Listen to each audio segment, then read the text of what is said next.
په بغلان ولایت کې د ترافیکي پیښې له امله 15 تنه مړه سوي او 1 تن ټپي سوی دی.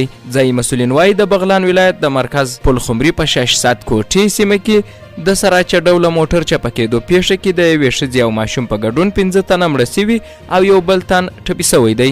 یاد دې وي چې تېره ورځ هم د دغه ولایت دوشي او خنجان ولسوالیو کې په 2 ترافیکي پیښو کې 11 کسان مړه سوي وه او 48 نور ټپیان سوي وه. د پکتیا ولایت په ډنډ پټان ولسوالۍ کې پر ډیورنډ کرښه د افغان او پاکستاني ځواکونو ترمنځ نښته سوې. ځایي سرچینو رسنیو ته ویلي په دې نښته کې سپکې او درنې وسلې کارېدلې او دواړو خواو ته پکښې مرګ ژوبله هم اوښتېده. افغان ځایي چارواکو تر اوسه په دې اړه څه نه دي ویلي، خو پاکستاني اړخ دې نښته کې د خپل یوه سرتیري د وژل کېدو او 9 کسانو د ټپي کېدو خبر ورکړی دی. په فاریاب او خوست ولایتونو کې د اورلګېدنې له امله هټیوالو ته میلیونونه افغانۍ زیانونه اوښتي دي.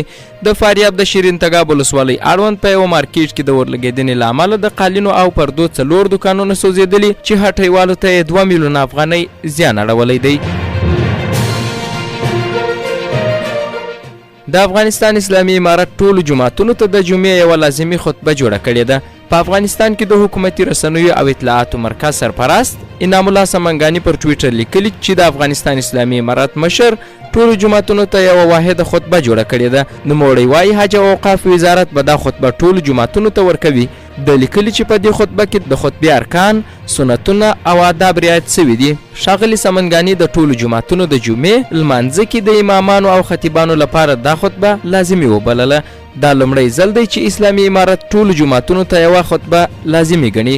تر اوسه د دغې خطبې جزئیات نه دي په ډاګه سوي.